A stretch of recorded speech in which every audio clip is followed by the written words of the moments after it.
That's right. It's free agency time. One of the most exciting times for an NBA fan. It's when hope springs eternal, when the team starts reconstructing its roster as it prepares for the next season.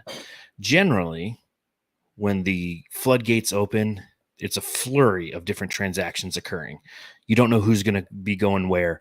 You don't know if the Suns are going to get somebody that you want, but all you do know is within the first hour, your head is spinning. Matthew, I think it's safe to say that our heads were not spinning. And what is that?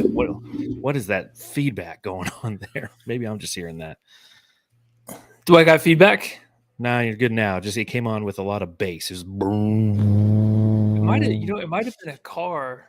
No, it was your microphone because once you outside. touched it, it made a sound too. But Okay. anyways, how about that Where are we? free agent frenzy that we just experienced?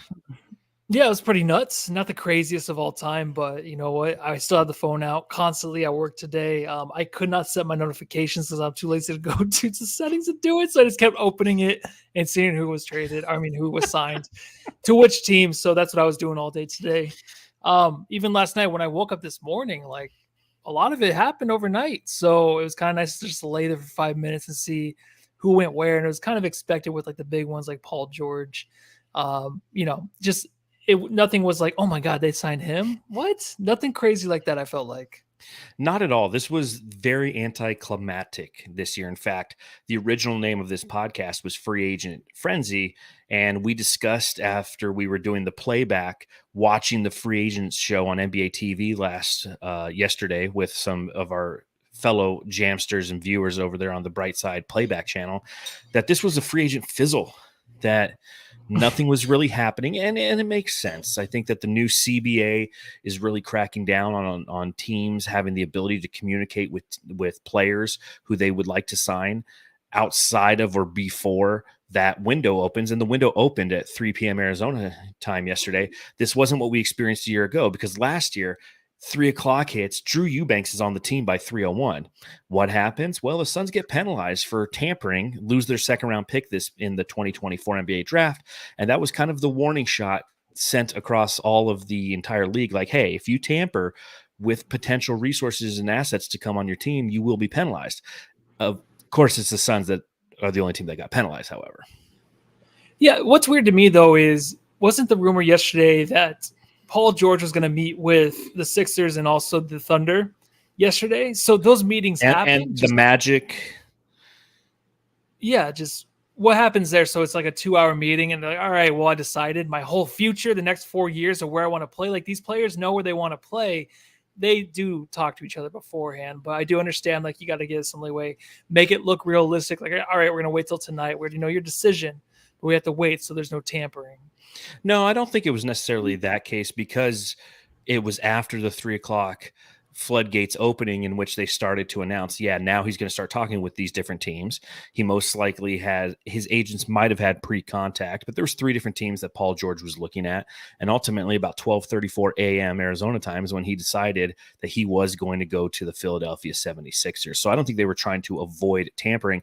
I think that when it comes to a lot of the lower tier free agents like Drew Eubanks last year and this year, and we'll talk about where he went later in the show, I think a lot of them just said, you know what, we're going to do this right. We're not going to cost ourselves a second round pick, because second round picks do have value, because those are the salt and pepper that season the steak that is a transaction now in the NBA.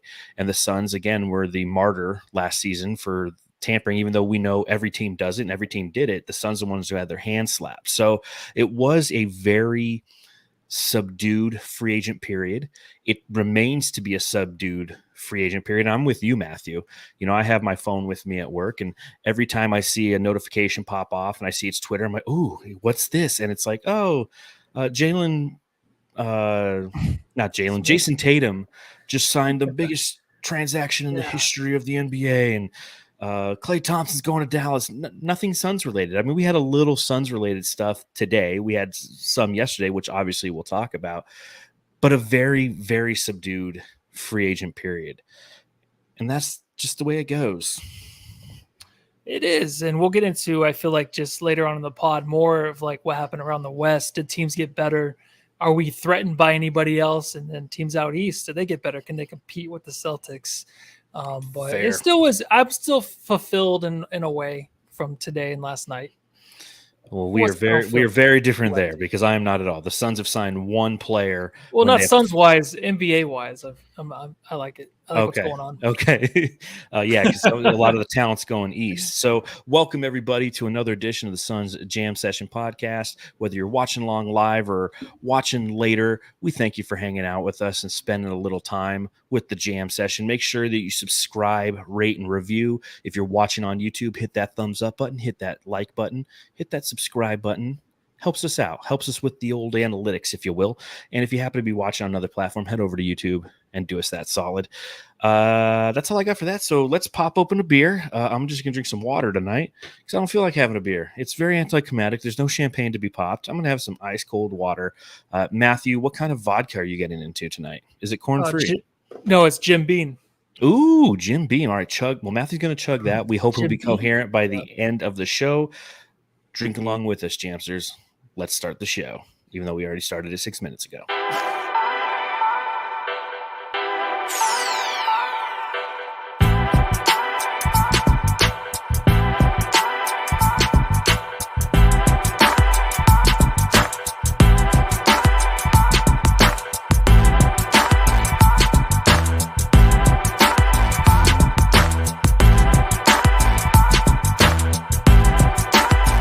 So it's been an interesting week for the Phoenix Suns. Obviously, they're in the process of rebuilding their roster as they get ready for the 2024-2025 season, which brings me, of course, to my first question.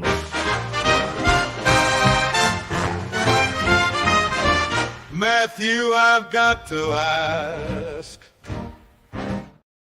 So, Matthew, here we are. The Suns have now conducted the NBA draft. We got Ryan Dunn at pick number 28. We traded up to get Oso Ighodaro at pick number 40 overall. And we have now added Mason Plumlee, which we'll talk about here momentarily in greater depth. Are the Suns better or worse after these transactions?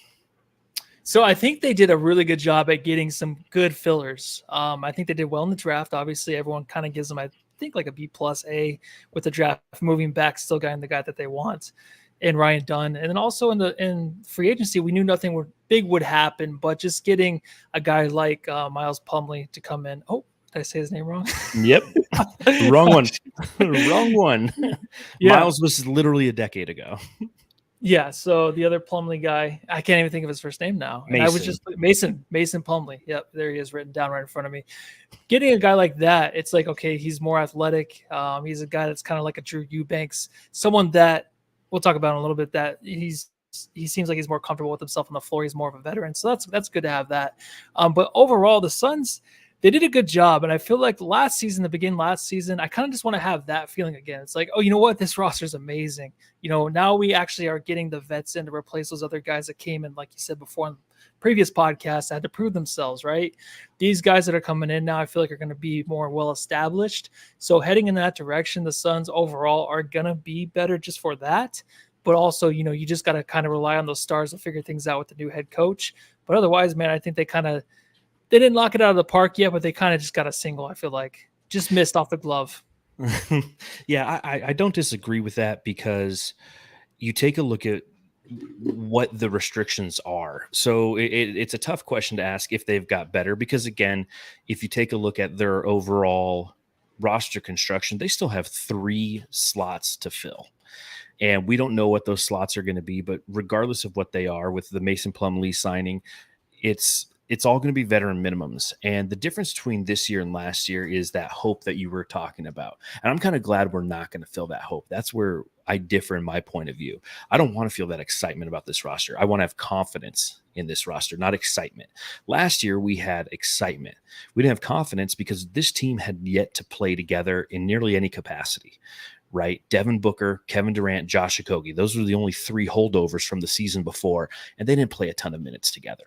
And so we were excited because we're like, hey, look at what we've done in free agency. We got Drew Eubanks, Chimezie Metu, Keita Bates-Diop, Yuta, the Shuta, Watanabe. Like, we were excited because of all the potential that this team could ultimately bring. Then the season occurred, and it was nothing but disappointment. Part of that because the expectations that came along with our excitement, and part of that because we had this slow and steady realization that it wasn't going to work. The thing that we have going into this upcoming season that we didn't have last year is an opportunity for some continuity, and I think that that's unbelievably important. The first 2 to 3, maybe even 4 months of the 6-month season last year, we were sitting around hoping, praying that this team could develop some semblance of chemistry, right? And that was always the out that we had. Oh, well, they just haven't played enough time together. Well, that was a tough loss in the fourth quarter. Once again, we sucked ass. Well, they haven't played enough time together. We're going to enter this season with 8, 9 guys who've logged serious minutes together, and that's going to be the foundation going into next year. And that's what I'm hoping to develop as a fan as we prepare for that season, is a confidence in this roster and its ability to execute and know that they understand each other's spacing. They know how to play together, and hopefully that equates to wins. Yeah, it's going to be different starting this year because there's that kind of like aroma now in the arena that was kind of left in there where there's a lot of boos, a lot of dissatisfaction, Yes. obviously. So going back into the season with a lot of like the main pieces, obviously, and then filling those other pieces that did lead that what we will talk about, all those kind of did make sense. Like if you're at a job and someone is fired, and you're like, oh, that sucks, but it's like, kind of made sense, right? So a lot of these guys will talk about that left. It's kind of like, yeah, I'm glad they're kind of being replaced. Obviously, some of them are not replaced yet, but I feel like anything kind of in their spot will make me either equally as happy or just a little bit more joyful. Yeah, and I agree. And you take a look at where this team is now. And we're going to go ahead, for those listening, we're pulling up the Phoenix Suns 5-year cap sheet. And you can see that at this time, in this moment, we have 11 total players who are on the roster. Again, 15 is what you need to go into next season. You got Booker, Durant, Beal, Nurkic, Allen O'Neal, Plumlee has now signed, Nasir Little, Bol has re-signed, Roddy, Dunn, and Iguodaro. That, if you total it up, estimated, because not all the rookie contracts are final as of yet, but the total estimated salary of $217.7 million, with the second apron being $188.9 million. So we are clearly over that second apron by almost $30 million. So there's no trade unless we're saying bye-bye to Kevin Durant. That's going to take us under that second tax apron and give us some of that flexibility and release some of the restrictions that this team is currently on. But again, when I go through that list, Booker, Durant, Beal, Nurkic, Allen, O'Neal, Little, Bol, and I guess you can say Roddy, all of those guys played on this team last year. And that's what I'm, again, excited for. But you take a look at what the Suns did thus far in free agency, and they did re-sign Bol and Royce O'Neal. So there hasn't been much movement with the team thus far. Signing Bol and Royce O'Neal, that's big, man, in my opinion. What about yours? Yeah, I'm not too high on Royce. I want to see a full season, I guess, in him. I think he did play some really great competitive games last year. He did hit some big shots, but I want to see a full season before I really am excited about him. I know it's a great deal on both sides. I keep seeing on Twitter, but for me, I don't really care too much. I think he's a great fill, obviously, but we'll see. But Bol, obviously, that's my guy. That's a guy that I can see continuing to improve. It's just how are we going to count on this guy, right? I mean, I think we kind of missed out on kind of some rim protection and free agency, unless it's not over yet, obviously, but it's very slim out there. So is this a guy that can maybe take another step defensively around the rim? Just saying, I think Budenholzer will play him wisely, hopefully give him a lot of minutes. We did see a great improvement last year, but defensively, he has to be a lot better. So how much did he work on it this offseason? How much can he come into this season and prove that he can be a 4 or 5 in any kind of given lineup? And defensively is not a liability. So that's a huge thing for me to get that guy back out there on a 1-year deal, kind of just a prove it deal, which is just kind of like opposite of what I was saying earlier, but it's a good prove it guy because you kind of know what he has on the floor. But yeah, Royce, I know you like him, but are you excited for both of these guys to be coming back? 100%, for a couple different reasons. One, it goes back to the continuity conversation that I just had. Both of these guys played plenty of minutes last season. I think Bol played in 43 games, and Royce O'Neal, I believe, played in 30. And bringing that back to the Suns is valuable because these are both second team unit guys. So there's going to be an opportunity to develop some more chemistry with them. There's familiarity. They're not moving their families here in the middle of the season. They're here in Phoenix, and they've contributed to this team in a meaningful way last season. So I'm excited for that prospect. I like the Bol retention for a couple different reasons.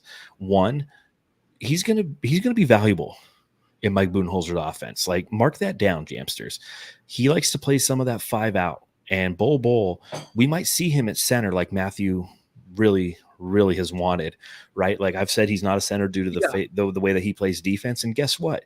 He might not play good defense as a center when given the opportunity, but he's going to give the Suns some 5 out options that I truly believe Mike Budenholzer is going to explore. Something that Frank Vogel would refuse to explore, giving Bol some minutes at the 5 and trying some different things on offense and just putting the defense in some really hard to guard situations. So I'm glad that Bol's for coming back for that reason, and for the fact that he said, I want to come back here, because Bol's value is probably the highest it was in his entire career outside of coming out of the draft, right? Like, he's somebody coming out of the draft. I believe he's a 2nd round pick, but he was still just oozing with potential, obviously due to his size, has had his injury issues throughout his career, was played off the court in Orlando, which we all kind of took as a red flag. I know I definitely did entering last season. So him raising his hand high into the sky, touching the moon, touching a SpaceX launch that Elon just launched over there in LA, and just grabbing that rocket and bringing it down and taking a bite out of him. He's like, I want to play in Phoenix. I love that. I absolutely love that. Royce O'Neal's a different reason that I love him being here, for a couple of reasons. One, it's a 4-year, $44 million contract. So it comes out to an average, let me do some math here, $11 million a year. That's a great contract for the Suns moving forward, but it's your 3-and-D guy. You need a 3-and-D wing. And if you take a look, and we will here momentarily, at the wings available on the market, knowing that this is the only guys that we can target, if we don't bring back Royce O'Neal, the only guys we can target are veteran minimum guys. Royce O'Neal is a legitimate 3-and-D guy. He came here, he played great in his first about 10 games, maybe 12, and then he fizzled off at the back end of the season. We had a lot of questions about the attitude and effort of this team overall. Part of that's because Royce O'Neal kind of fell off. He got comfortable with the Phoenix Suns.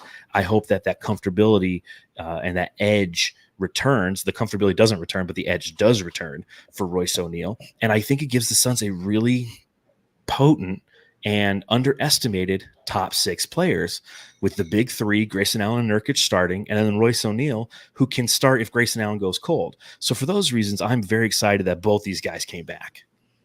Yeah, and I guess just the way it ended, I mean, it was the whole team, so I don't even know what I'm talking about. But I think just losing his edge, like you said, where you didn't get to see a huge sample size of his play here in Phoenix.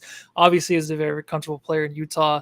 And then after going to Brooklyn, like that little stint, like he probably wants to be comfortable here and just kind of get his groove. And I think just believe in a coach and believe in each other out there. Because once I think he saw that, he's like, oh, I came here to maybe have a chance to win a championship, and I just know it's not going to happen. Like, I feel like that kind of just was shown on the court, just like a lot of the players. So I'm excited. Yeah, I am. I think he's going to be the one player that I keep my eye on a lot next year.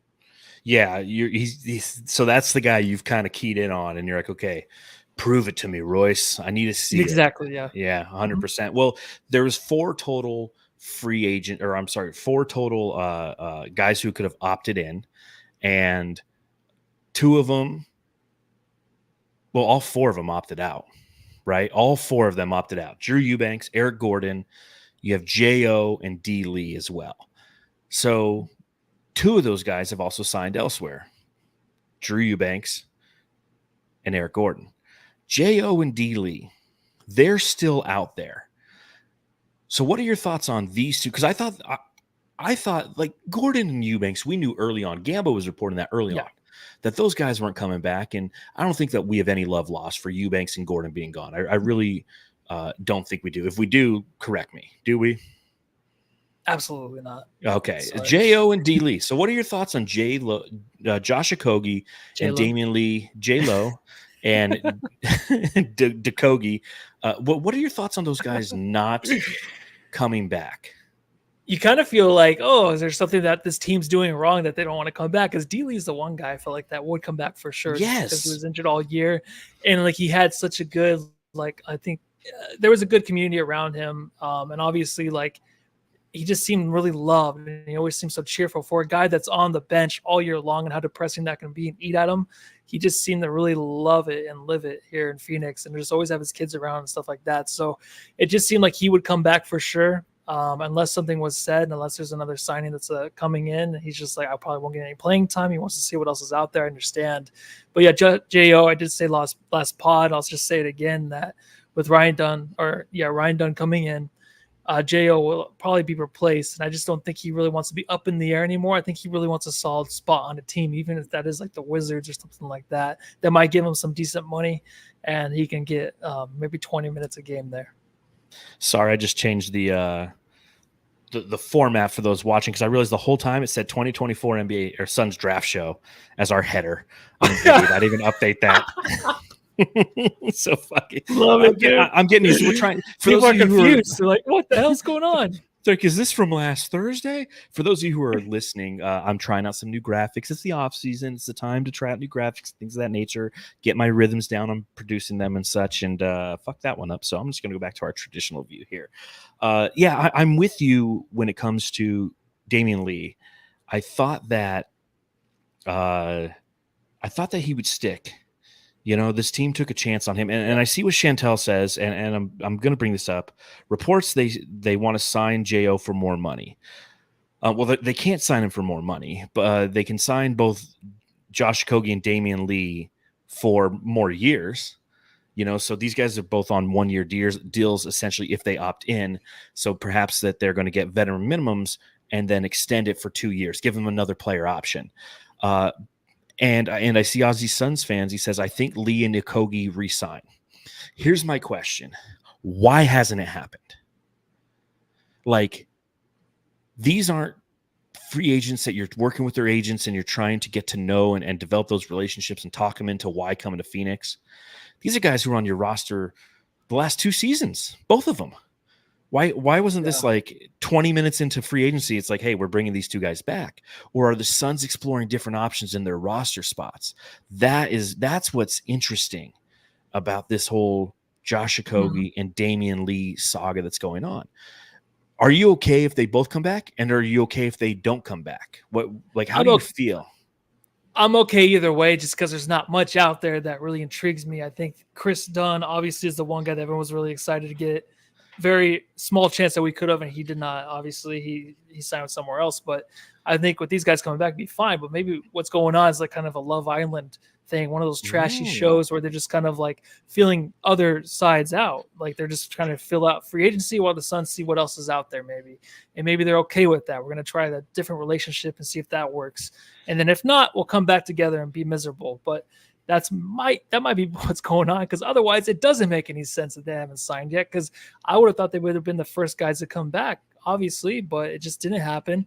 And I think Okogie makes more sense where he might want to go somewhere else. Yes. But Lee, like I said, it just seems like he would just come back, and I was kind of excited to see what he would bring, of course, as like that, just the Eddie House guy to come off the bench, and just like we're excited for last year, and obviously didn't happen.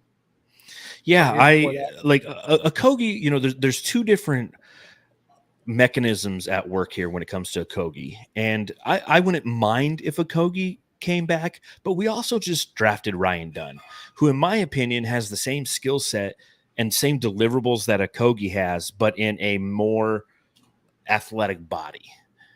Right?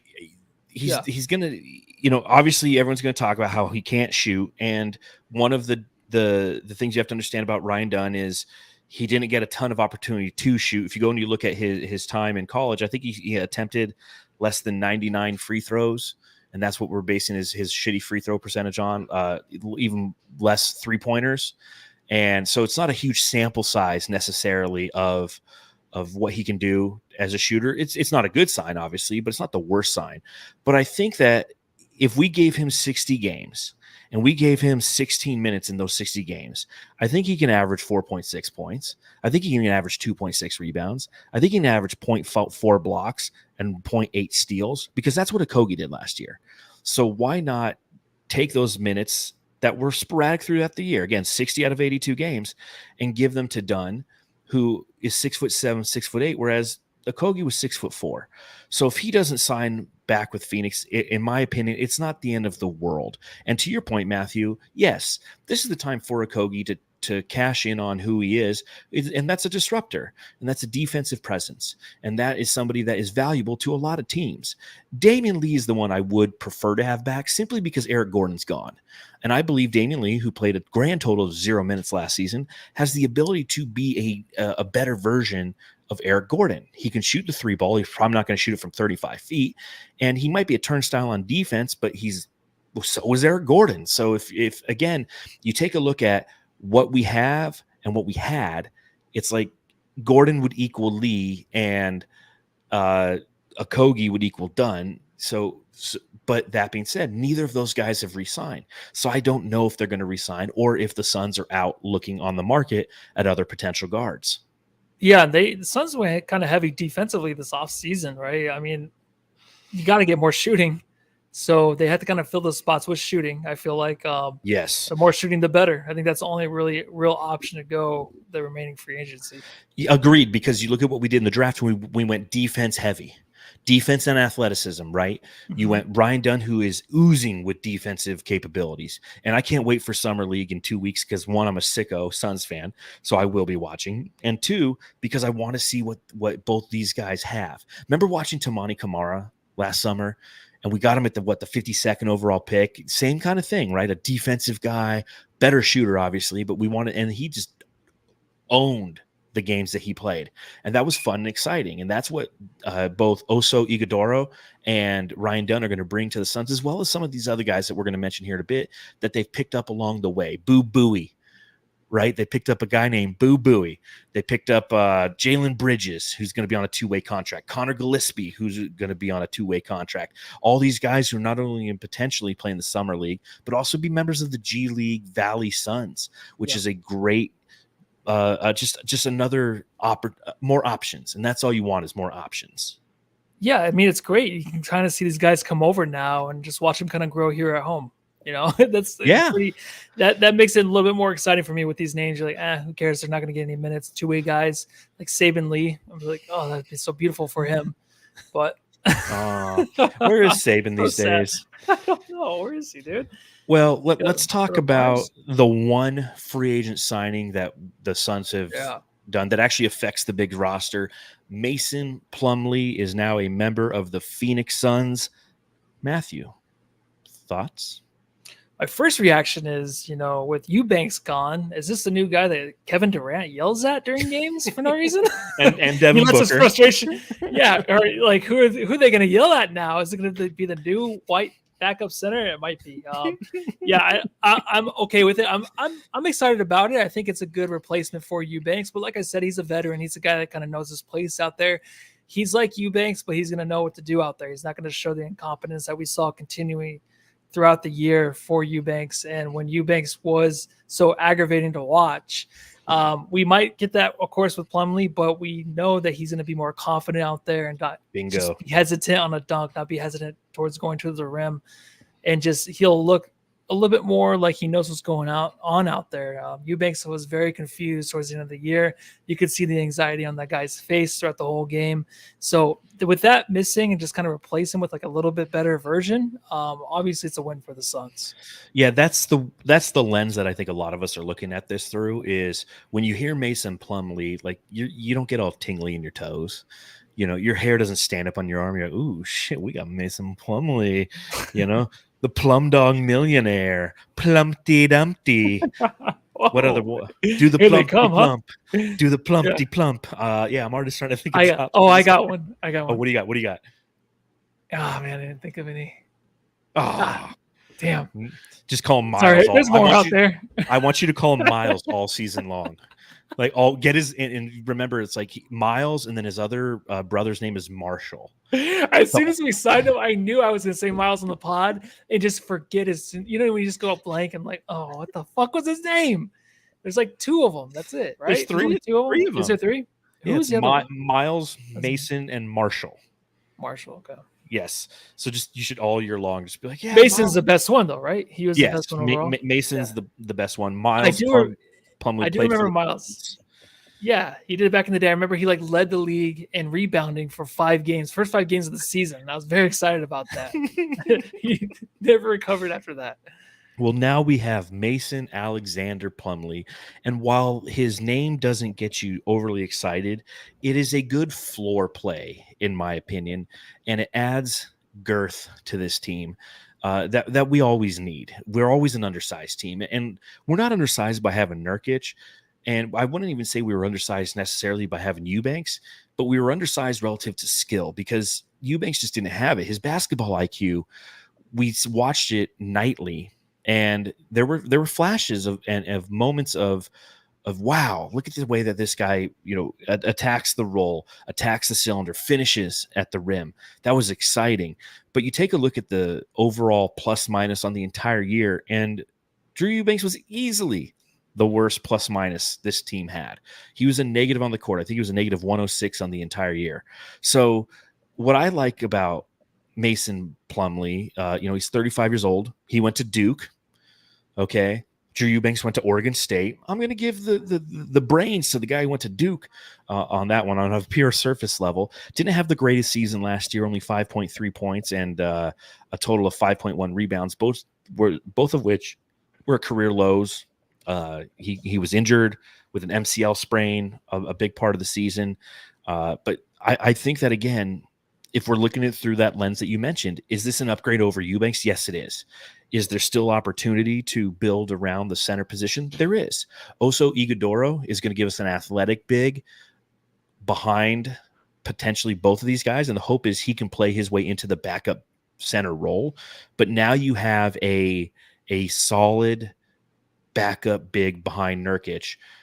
But I still think that there's some opportunity there, Matthew. There's still got to be potentially one more big out there that the Suns can sign. Yes. That's just to make me feel better, because I don't think that, like, if you tell me it's like Nurkic, Plumlee, Ighodaro, I would like a little bit more fortification behind that. There's too much size in the West, man. It's just like the Suns have to do something else. And there's a name. I don't know if you want to go through the names that are. We're going to go through all. We're going to go through all of them. Okay, I'll save it for that though. Okay. But yes, I would like another center just to shore us up a little bit, because I think we're pretty solid everywhere else. Obviously shooting, like I mentioned before. Well, playmaking we need. Yeah, I know. So it's like, well, that's another topic too. But yeah. Yeah, and we'll get to that momentarily, because the Suns did sign a point guard today. It was a 2-way point guard, so every team gets 3 2-way contracts. The Suns have already filled 2 of those 2-way contracts. They got Jalen Bridges, who played at Baylor, went undrafted, and is another athletic big. Like this, Jalen Bridges is going to be a guy who I'm telling you, we're all really excited for Ryan Dunn and Oso Ighodaro in the draft. Or I'm sorry, in Summer League. Hold on. Did you hear Lainey? Yeah. My wife's getting ready to take the dogs for a walk, and Lainey just loses her fucking mind. She's like, outside. But anyways, but Jalen Bridges is going to be a guy who's going to be really fun and exciting to watch this Summer League. And not he's kind of that wing big kind of guy. Not I don't know if I'd go as far as to classify him as a big, but he could ultimately end up maybe getting a spot on the big league roster. With a 2-way, he'll be there, but I don't know how many minutes he'll play. But Connor Gillespie's the other guy. Talk about him. Yeah. So Connor Gillespie, is it Colin or Connor? Gillespie. Colin. It's Colin. Is it Do Colin? I keep saying Connor? I've been saying Connor. Yeah, Connor. I was like, oh shit, do I have the wrong first name again? I'm like, there's my notes. Miles Gillespie. 24 games played though last year. Obviously didn't get too many minutes, 9 minutes per game. He was 40% from 3 unlimited threes, but in G League, that's where he really showed his stuff there. He averaged in 8 games with the Grand Rapids team over there. He did average 21 points, almost 11 assists per game, which is pretty amazing. I mean, but it is 8 games. But almost a triple double, right? Yeah, he was pretty insane stats wise. So I could see why they had the addition, and with having the G League here, it's even more enticing because I'm like, all right, we can actually watch this guy no matter what, right? He's not going to start. He's probably not going to be with the Suns team. Obviously, when the season starts, he'll probably be over with the G League team off and on. But we have a guy that's a point guard. He's not really exactly what you want, but it's just something that might be a little bit more promising than just having nothing. That's how I see it. Yeah, and again, like you said, with the G League affiliate, this is an absolutely huge two-way contract player because he's what, 25, 26, somewhere in there. I mean, he's a little bit older. 25, yeah. Yeah, 25. Yep. So he's definitely older. He's 6'1", so he's definitely undersized, but he does possess playmaking ability. He's not going to add anything really to the big league ball club unless called upon, unless we really need him. Which hopefully we don't. But a solid ad. I'll take that. Couple things in the chat real quick. And then everybody who's watching along live, again, truly thank you for doing so here on July 1st. Make sure you smash that thumbs up button if you happen to be watching along on Twitter or Facebook. Head over to our YouTube page. Leave us a thumbs up and a sub if you could. It'd really mean a lot. Really, it means a lot. It means a lot to me. And if you're listening on Apple Podcasts, leave us a 5-star review. Please do. But popping into the chat, Nacho, every 5 minutes says trade Beal. Okay, Nacho, we would all love to. You have no trade clause. Not going to happen, bro. But keep typing it. He's excited about Plumlee, so now he's staying, dude. He doesn't want out of Phoenix. He's jumping for joy with that signing. That's what I keep saying. And Raw is, once again, trolling the chat. Guys, the Suns aren't deep enough to compete with the other teams in the West. Suns need to trade Booker to Houston. Get the picks. Probably back. Right. Yeah, probably right. Never going to happen. Okay. Creepy call, Crawley. Trade Nacho. Oh, man. All right. So, we talked about some of the acquisitions. We've got Mason Plumlee. Matthew likes to call him Miles and Marshall. I like to call him. Mason. I haven't decided yet if it's Plumpty What's his middle name? Frederick. You said Alexander. Alexander. He's Map Mason Alexander Plumlee. Map. Put him on the map. Yeah, we could do something with that. And then Colin Gillespie. See, I get his. See, Connor's better. I haven't heard of a Connor or met a Connor in a long time. I think Conor McGregor. That's it. Conor McGregor. Connor, isn't that one of the kids from The Sweet Life of Zach and Cody? Nope, that's Cody. Fucking Cody. Talking about. Sweet Life of Zach and Colin. Connor. Colin Farrell. So the Suns still have 3 roster spots left. So the question is, what do they fill those roster spots with and who's available? So we're going to bring up a couple lists talking about the different options that are available, knowing that it's only veteran minimum guys that are going to end up joining the Suns. We'll go through some of these, and I'll ask you this, Matthew. What do you think the Suns should prioritize as they look at their last 3 spots? I think a couple more guards. I know you did say wings, but I think the Suns, a couple more guards, and then also just a big. That's what I'm looking for. Yeah, I don't know if I'm really think that we're in a need of a wing. I wouldn't be mad if it was 2 guards and a big, or a guard, a wing, and a big. I think that's the way to go, one of those 2 routes. But we definitely need playmaking. So if we take a look at the remaining free agent guards, and I've broken these into tiers, and these tiers are purely my own. So if you disagree and you're like, Isaiah Thomas in tier 2, he should be in tier 1. Get fucked. These are mine. Who cares? These are just the names. Okay, so this is what the Suns have to choose from. Okay, tier 1. Chris Dunn's already off the board. DeLon Wright's already off the board. Those are 2 guys I really wanted the Suns to get. Chris Dunn is going to be a Los Angeles Clippers because it seems like the Clippers is buying up everybody right now. DeLon Wright is going to be with the Milwaukee Bucks. So left in tier 1, you have Cameron Payne, Seth Curry, Patty Mills, and Monte Morris. Tier 2, you have Josh Okogie, Pat Bev, Eric Gordon's off the board. He signed with the Philadelphia 76ers. Lonnie Walker, Shake Milton, IT, Damian Lee. Tier 3 is Justin Holiday, Dennis Smith Jr., Malachi Flynn, Aaron Holiday, Jordan McLaughlin, Brandon Boston, and Lester Quejones. And then tier 4, Garrett Temple's already off the board. Some guy whose name I can't say. Trent Forrest, Javonte Green, Kevin Harris. So there's a lot of options still out there. Taking a look at this list, Matthew, who did you want above all else? And is he already off the board? or are there other players that you could see the Suns making a run at here? No, so I got 3 guys that I like, and they're not off the board. Chris Dunn was obviously a big favorite. He was only in tier 1, I think, last time by himself, or am I wrong? I don't know. No, there was more. Okay. Well, the 2 guys that I liked, just to come in and just handle the ball, Seth Curry and Patty Mills in tier 1. Obviously those would be great signings for the Suns. Seth Curry could replace Damian Lee. This is if Damian Lee does not come back, or Josh Okogie, obviously. Yes. And then the other guy that I do really, really like is Patrick Beverley. So the 2 guards that I mentioned earlier that I want the Suns to get would be Seth Curry and Patrick Beverley, just because you got that defensive toughness, that annoyance in Patrick Beverley that the Suns still definitely need. They have the guy to replace Josh Okogie and a young Ryan Dunn, but does he have that fucking the fuck you yet? Because he's going to be a rookie, right? And then also Seth Curry, because we just need that automatic shooting, some guy to come in that can get hot in certain minutes of the game to kind of save the Suns and maybe a slump or just put games away. So I can see that as being the best duo. I'll tell you this. So Cameron Payne is a guy I wouldn't mind having back.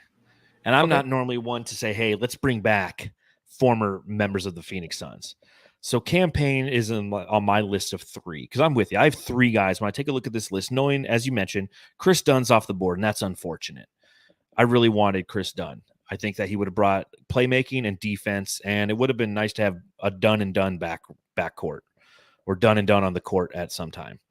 But Cameron Payne's somebody I wouldn't mind having back. Monte Morris is a guy I'd like to have. Again, the challenge, not the best playmaker, and that's what we need is playmaking. So when you look at this list, you're not going to find a ton of playmakers, and that's unfortunate. But it's interesting because you said Patrick Beverley, right? And like Aussie Suns fans, if anyone wants a piece of shit, let's bring in Pat Bev. Why bring in Pat Bev, Matthew? Because he's a piece of shit. Yes. Okay. I agree with that. I know he had the thing to run in with the female reporter from ESPN. That was like the last. Douche. That was the one thing where it's like, all right, everyone's like, all right, I don't want this guy anymore. That's the one thing. Cross the line too far, but I feel like everyone already forgot about that. So I don't. Well, here's my case for Pat Bev, and trust me, I'll slap myself. Ow! Just for thinking this. But one of the issues with this team is they don't have an edge in any capacity. And Pat Bev, as reckless as he is, and an asshole, he can be an asshole to guys who need to be treated like assholes. Kevin Durant and Devin Booker. Pat Bev would have no issue chewing out KD on the court. Now, he'd probably get traded at the trade deadline simply for doing that. Hell, if you look at KD wrong, he's going to block you. But you need somebody out there to hold them accountable. That's the challenge that the Suns have had since Chris Paul left. Last season, there was no accountability on the court, accountability in the locker room. Pat Bev, as much as a dipshit he is, he can bring that. Now, again, he's not going to give you playmaking. So it's like we talked about, maybe acquiring 2 guards. Maybe it's Monte Morris and Pat Bev. But Monte Morris, I just don't think that, I think he made $7 million last year. Like, he's going to cash in somewhere. I don't think it's going to be with Phoenix. John Gambador already said that they're not going to go get campaign. So, that one's off the books. Pat Bev, I'm okay with. Maybe Shake Milton as well. But I'm okay with getting somebody who's going to come out there and play with fire and grit and get the team pumped up. The Jay Crowder and Chris Paul personalities that we so missed last year. Why not? Fuck it.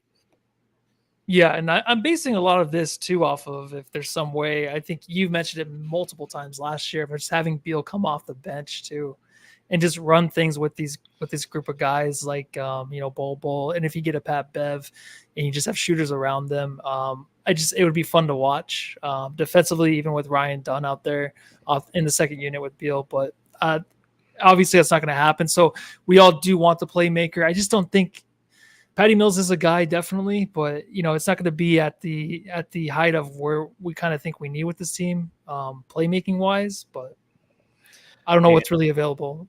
Aussie Suns says no Monte Morris. Give me Patty Mills. I will say this: 2 things. 1, clearly Aussie Suns fans is biased, seeing as Patty Mills is in Aussie. But 2, we had this conversation last week when we were doing the playback for the draft, and the nice thing about Patty Mills. one, I could call him Duckbill Platypus, or whatever. Patty Mills, according to Aussie Suns fan, is going to have an amazing Olympic run, and it's going to catapult him into the next season. And I'm here for it. Why not? Let's do it. Let's do it. We'll talk about wings here momentarily, but a quick shout out to Dave Jolovitz in the chat, $1.99 in that super chat. Thank you ever so much for supporting the pod. This is Vets Minimum Super Chat for a Super Max pod. Appreciate that, man. Really do. Awesome. All right, taking a look at the available wings. And again, I'm telling everyone in the chat, or if you're listening, it's like some of these names are probably incorrect. I did my best. A lot of former Suns on this list. Tier 1, Taurean Prince, Sadiq Bey, who both I think will not garner vet minimum contracts, but I put them on here anyways. Derek Jones Jr. and Kelly Oubre Jr., both former Suns, both off the board. Derek Jones Jr., a Clipper, and Kelly Oubre Jr. is staying in Philly. Tier 2, Jalen Smith is off the board. He is now with the Bulls, and Jalen Smith looks like a Chicago Bull, just to put that out there. He does. Reggie Bullock, who I believe Gambo said the Suns are not interested in. Jay Crowder, Dario Saric, Danilo Gallinari. That makes up Tier 2. Tier 3, Marquise Morris, Jordan Nwora, Thanos Antetokounmpo, O'Shea Brissett, Najee Marshall's off the board. James Johnson, the UFC fighter.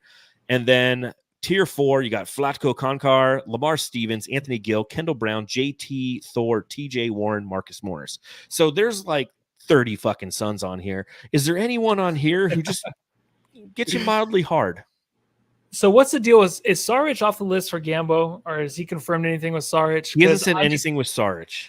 If we do want a little bit more size at the wing position, just a big body, then of course you'd go for a guy like him. I don't think Danilo Gallinari really has anything left. I think he's always a name that's really exciting, and then once he's on your team, it's kind of like, yeah, like you know what I mean. But it's a vet min. But I can see a return of Saric out of all these names. I just think that makes the most sense out of all these names. But what do you think? I agree with I would hate it. A lot of what the chat is saying. I don't think we need it. With Bol and Royce O'Neal re-signing in Phoenix, plus the addition of the 2 draft picks, again, Oso Ighodaro, I have kind of slotted as a big, but he's also, he could be slotted as a wing as well. And obviously Ryan Dunn is clearly a 3-and-D wing in every sense of the word. I don't see them taking any of these guys. And none of, like, if Sadiq Bey would come here on a veteran minimum deal, like that would make me go from 6 to midnight instantaneously. I'd probably knock over a couple things in the process of doing so. But outside of that, it's a bunch of has-beens, never wases, and former Suns on this list, and I don't want any part of it. I don't either. Very yucky. Very yucky and mucky. Off with it. Get that off the screen. All right, let's talk screen. Bigs. Now, again, obviously, you look at the rotation. It's going to be Nurkic. It's going to be Mason Plumlee. God, you got me second-guessing myself now. Potentially also Isidoro. But looking at who's out there, Tier 1, Goga Beatsadi, return to the Magic. He's off the board. Tier 2, James Wiseman, Daniel Tice, Mason Plumlee. I should have circled that because we got him. Andre Drummond's off the board. Andre Drummond went to Philly. Tier 3's JaVale McGee. Alex Lynn re-signed with Sacramento. DeAndre Jordan re-signed with the Nuggets. Drew Eubanks is now with the Jazz, which I want to talk about here in a second. Bismack Biyombo, Mike Muscala. And then Tier 4, Tristan Thompson, Boban, Udoka Azubuike, Damian Jones, Taj Gibson, Harry Giles. Anyone here that you won't? Give me Tice. Just give me Daniel Tice. I think I'm okay with that now. Just throw him in there. I know James Wiseman does seem kind of intriguing, but I think this is a team that needs players on the court knowing what they're doing on the court just from the get-go, from preseason all the way through the season. So I think Daniel Tice is a perfect guy for this team that's left. Ugh. Yeah, again, the way that I look at this is the fact that Nurkic, Plumlee both have the opportunity to be hurt. Maybe opportunity is not the word, likelihood to be hurt. So Daniel Tice could be a good and didn't he back up Plumlee last year and then took his job from him at some point? Yes. He was a Clipper. Yeah, yeah, he did because Plumlee did have that knee injury last year, like missed out the season, right? That's right. Yeah. So yeah. And Alan Snow says no more bigs. Kind of want Mo Bamba. Mo Bamba's a Clipper now too. He just signed with the Clippers while we're on the podcast. So, like I said, the Clippers are taking up everything. So I agree with. Let's see who said it right here. Here we go. Psycho Hawk Tua 2000. I feel like we should be done with the big search. Need to focus on a ball handler. I completely agree there. I do think we do need one more big, and then, like you said, 2 guards, one potentially with the ball handling abilities. Drew Eubanks in Utah. What are your thoughts on that? I think it's a good place for him. Like it's either that or Washington, right? It's a great place for him just to live and just make decent money, some good money, $5 million a year, and just to play basketball there. Just he'll get minutes, and no one's gonna really worry about that team because obviously they're kind of like on the selling edge right now. I think marketing might be on the go. Who knows? But they're definitely not a team that compete. I feel like next year, great jerseys now, but they're kind of in opposite direction, dude. After 2 years ago of having a pretty decent year. 100%, 100%. Yeah, so good riddance. It's gonna be fun to beat the shit out of Utah this year. Yeah. That being said, those will be the games that we lose. Yeah, I know. I was just gonna say that those are gonna be the games to lose. After going through that list, I mean, it shows you it's not a great list of players out there, especially from a veteran minimum contract, who the Suns are going to be able to add to this team. The goal is to get guys in that are going to assist in making us confident and potentially work a trade. There still hasn't been a lot of trades in the NBA.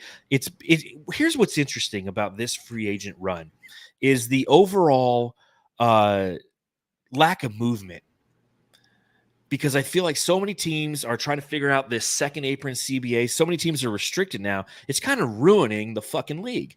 It's ruining the goddamn league, right? I think so. I don't know. I think it is. We're not seeing as much movement. Maybe that's the end goal, is not as much movement. But I really was hoping Nasir Little, like, get him off the books. I was really hoping for that. Nurkic, I was thinking, I was thinking a lot about Nurk. And, I know that he's definitely going to be a part of this team next year. But his contract was one that was like, maybe we can make some shit happen. But Nasir Little's the other one. And we haven't talked about him nearly as much. But, he kind of classifies as another wing. So we definitely need to try to identify a quality passer. That's why the Chris Dunn news kind of hurts, because it's just like, oh, man, that could have been the guy. Yeah, you wanted that guy. But the Clippers got him, like a lot of guys today. So I just think the league's in a good spot right now where it's kind of like spread out all the talents. I like how the teams that kind of needed those extra pieces kind of got them in yesterday. So I kind of like the way the league's looking right now. Well, good for you. I don't. I want, even if it's tough. Yeah, I know. I know, because we would have had fucking 8 players on this team that were all making $40 million a year if it was possible. We would have. Seriously. All right. Well, let's spend the last 10 minutes just kind of looking at the overall state of the NBA, if you will. Obviously, a lot of transactions happening outside of Phoenix. Thoughts? Brains? All right, so the big one, Paul George going from the Los Angeles Clippers to the Philadelphia 76ers. Matthew, tell me about your thoughts. I like that the Clippers moved on from him. I'm glad that team's kind of broken up with him and Kawhi. Just sick of it. It's kind of like when Harden left the Rockets. It's like, thank God, just got to kind of move on. But I'm excited for the Sixers because I think it's the one piece they need to compete, because I don't know how much you can trust, obviously, Joel Embiid in the playoffs trying to take on every team, do it himself. So that gives them their extra piece. They have their guard, they have their wing, they have their center. It all makes sense there. And the East just needs to get better. So I think I'm glad that he did move to a team, and I'm glad it's in the East. So the East got better, which means a team potentially got a little bit worse here in the West. Next guy I'll talk about, Isaiah Hartenstein, going from the Knicks to the Oklahoma City Thunder. Damn, that Thunder team. The West got better. Yeah. No, I know. And that's actually the one piece I feel like they needed after getting Caruso, which was an upgrade. The whole Giddey, he still has a long career, I feel like. But I just think the Thunder right now just need a guy like Caruso and a guy like Hartenstein, just to make things work defensively and just get that extra body down low, dude. That team's going to be unstoppable next year. Did Bill Simmons pick him as his number 1 team next year to go to the finals? Is that what I heard today? I'm not quite sure. Okay, I don't know if he said that or not. I was listening to the pod, but I was kind of going in and out, if you will. Yeah. The other moves that they made, they re-signed Isaiah Joe, which I thought was a good. I'm glad they kept it together, dude. They didn't go after anybody crazy. You know what I mean? No, they met their need appropriately with somebody who's going to definitely help them. To do it. And either he's going to play backup behind Chet, or he's going to get some starting 5 opportunities, and Chet's going to play the 4, which is going to make them fucking really, really tough. Tobias Harris is no longer with the Philadelphia 76ers. He's with the Detroit Pistons once again. Yes. How Tobias Harris is it to be a Piston again? Yeah, I know. It's so nice. I think he's made over $300 million already in his career, and I never even knew he existed. I didn't even know he was in the league anymore. Kentavious Caldwell-Pope left the Denver Nuggets and is now with the Orlando Magic. Thoughts on that? I think it's a good pickup for them. It's KCP to me was always, when he wasn't with the Lakers, obviously wasn't his best year. So I never really was intrigued by him until he left there. And then you really saw his talents. So that team obviously is growing, and it's a good piece to fit in there with them. And they didn't make any drastic changes. They didn't go after Paul George. They got like the one guy in there that can just lift them up a little bit higher in the East. Not really competitive finals wise, but just to make it a little bit more tougher in the series against the Celtics or the Sixers. Yeah, I think it gives them that much needed depth that they definitely experienced last season in the postseason, where their depth just hurt them.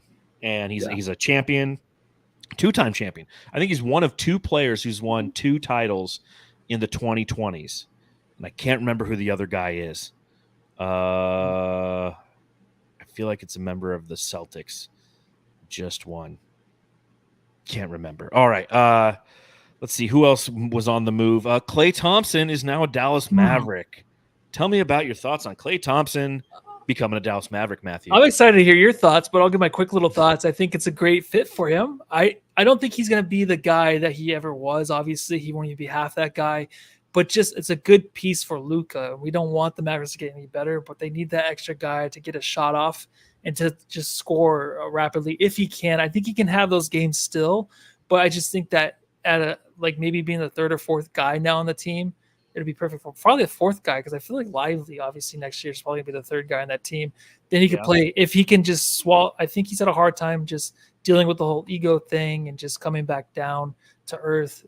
Once he's there though, and he's playing on this team, they're going to be unstoppable at times, obviously, with him if he's cruising. Yeah. When it comes to Klay Thompson, I mean, he went from 50, a big contract. He's going to be making 16 on average, like 16.6 a year. So price for value paid, I guess it's okay. He's definitely past his prime. He's 34 years old now, injured, shots kind of gone. Dallas got worse, in my opinion, and I'm okay for it because, they lost Derrick Jones Jr., as I mentioned. Yeah. Sorry. Yeah, it's Clippers. He's upcoming on my list. I'm going through the list of all the guys who kind of changed teams. No, you're good. And I just think they got a little bit worse. He can't play defense. I know that they picked up Najee Marshall, but he can't play defense, and he's just not who he used to be. And it depends on what his role is going to be. If he's just a guy who's coming off the bench and just trying to stroke some threes, maybe he'll be okay with it. But I mean, he was playing with one of the, I don't know. It's weird because I want him okay with it. I'll tell you that. Yeah, I've always been a big Klay fan, so I kind of want to see him come back and kind of be close to his old self. But I know it's never going to happen. So and it's fine because he's on the Mavericks. So why would I ever root for that? Exactly. Fuck the Mavericks. Right. D'Anthony Melton went from Philly to Golden State. Any give a shit? No, not at all. Right. Golden State, man. What the fuck? I'm surprised nothing happened with that team yet, but it's not over. Chris Paul went from Golden State to the San Antonio Spurs. Love it. Yeah. I love it, man. So Chris Paul has a center that's young, that's not going to probably give him fits and hate his ass after a year or two, probably, like DeAndre Ayton. So I think it's nice for Wiseman to have that, man. You learn from him. And I think it was kind of nice how they didn't go after Trae Young. That was probably an option, just because I feel like Wemby is a team. So to get him Chris Paul, to teach him everything, to learn from Chris Paul for a year or maybe 2, that's huge for this franchise moving forward. I think more than getting a guy like Trae Young, where you get the battle over who's number 1 on that team, because that's just going to be a frustration. It's ego. It's all ego. Yeah, it definitely, yeah. Well, we'll play the drop. The point guard. About this, and I was talking with my buddy Ryan, who is a Spurs fan today, and he was saying, like, it's going to be interesting and we're all trying to figure out how we're feeling about it as Spurs fans, because this is Chris Paul saying, I've given up on winning. Because San Antonio is not going to go for a title run next year. They No. impact. I told him, like, they're going to be better than they were last year. And he's like, we don't want that in San Antonio, because next year's draft is supposed to be really good. Next year's draft is the opportunity to get that next piece that could be the star next to Wemby. Chris Paul is going to be great there from a leadership standpoint, and will rub off on Wemby in all the right ways relative to leadership. But is he going to be okay with losing? Because that's what that team's going to do. And they're going to do a lot of it next year. And at least that's what, as a Spurs fan, he's hoping, and he's like, what I like about our team is they play hard. They can't win. I'm like, fuck, man. You remind me of the old Suns teams that we used to root for, who it's like, man, we finished with 23 wins on the season, but we all watched and gave a shit because they gave a shit. And it's so funny, because last season was the exact opposite. This team should have given a shit, could have given a shit, and didn't give a shit. Shit. Yeah. Chris Paul might be a little bit more used to losing after playing on that Warriors team. He felt it from everywhere. I feel like on that team, from Klay Thompson and Draymond Green, just unwinding that whole team. Steph Curry maybe crying on the court at times because of Draymond. So I think he felt it worse than what he's going to feel in San Antonio. Obviously, they're not going to win because he can't carry them in any way. Obviously, he can't stay healthy, and he can't probably even hit shots to get them back into a game. Maybe he's going there to become an assistant coach under Greg Popovich next season. Who knows? Really move, or maybe the future coach of the Spurs. Who knows? Yeah, that's the step. So, Jonas Valanciunas goes from the Pelicans to the Wizards. Thoughts? Hell yeah, dude! That's my favorite. That's my favorite signing. I love that one. Big V to Washington. I love it, man. A Washington DC Wizards. Oh my gosh, I love it. I love it. It's just so stupid. It's just like stupid fucking. Valanciunas, like they even said the Lakers should have got him. It's like, yes, I hope the Lakers would have got Big V, because fans are always so frustrated with that dude, and you can't play him in the playoffs. I don't think you can.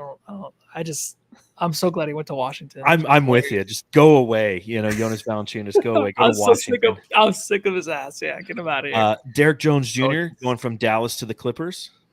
That's nice. I like how the Clippers are just getting all these little like small pieces next to Harden and Kawhi. Yeah, it's interesting what they're doing. Paul George is gone, so what they're doing is they're backfilling it with a lot of talent, is what we're seeing. We mentioned Jalen Smith going to Chicago, but any thoughts on that you wanted to share? Good for him. It's like I said, he feels like a bull to me. I don't know what it is. Decent career. He had a decent year last year too. It's the goggles, maybe. It's the glasses he wears, right? It kind of reminds you maybe of. He sees forward. What's his nuts? Horace Grant. Horace Grant, yeah. There you go. Another guy to go to the Clippers from Philadelphia, Nicholas Batum.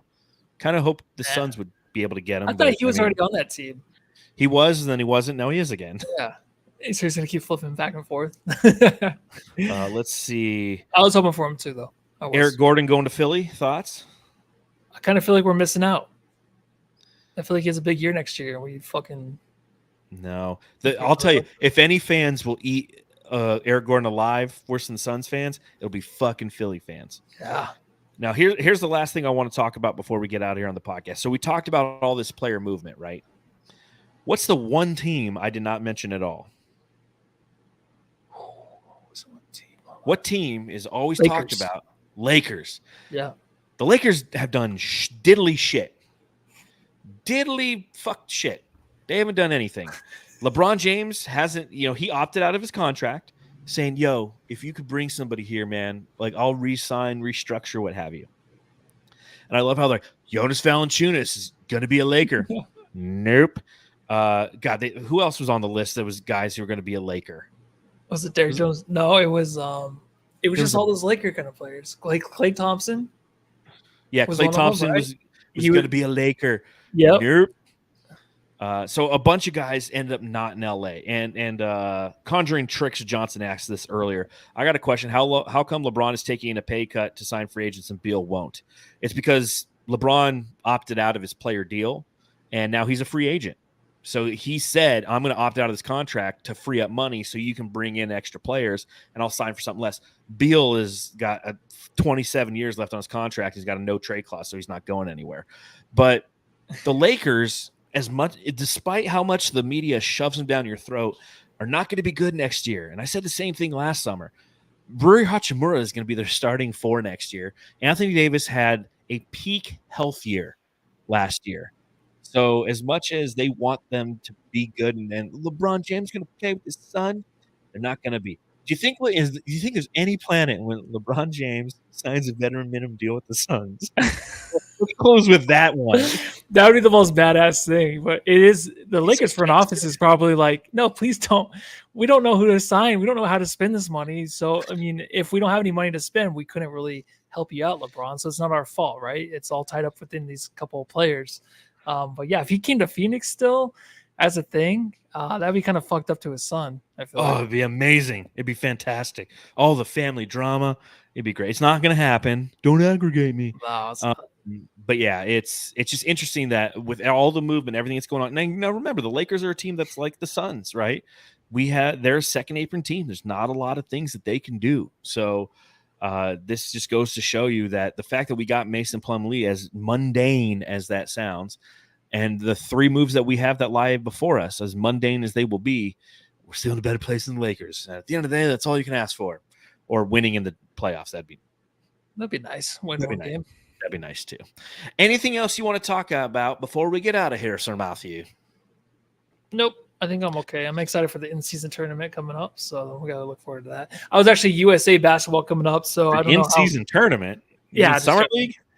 Yeah, in-season tournament's coming up too. But I just think USA basketball is gonna say just with Booker and Kevin Durant being on it.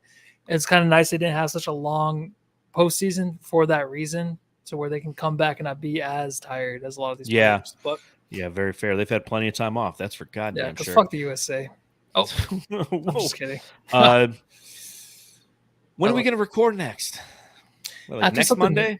Yeah, I think so, man. Unless something happens between now and then. I'm pretty sure our roster will be filled out by then, right? By the 6th? I think so. Yeah, we'll tentatively do the 6th. Maybe we'll do a Thursday show. I don't know. It's the off season. It's July. Like, things slow down around these parts, Jamsters. But still, we have over 779 people watching. So we truly I don't know if appreciate. those are real people. Are they real people? It's a bunch of bots out there just watching us right now. They're forced to watch us via the bots. But again, if you're watching along live, we appreciate it. If you happen to be on YouTube, it's a reminder that 46.9% of the people who watch this show are not subscribed to the show. So if you're watching the show on YouTube and you haven't subscribed, just do it. Nike. Please. And put on the bell notification, because when we go live during the regular season, you know when we're going to be live. It's like 10 minutes after every game. But the off season, you just never know. So if you turn on that little bell notification, it'll let you know on your phone that we've gone live. If you want to watch live, see Suns Fever admits it right there. He's a paying bot, and Nacho thinks that bots are more valuable than Beal. So it's all That's fair. great.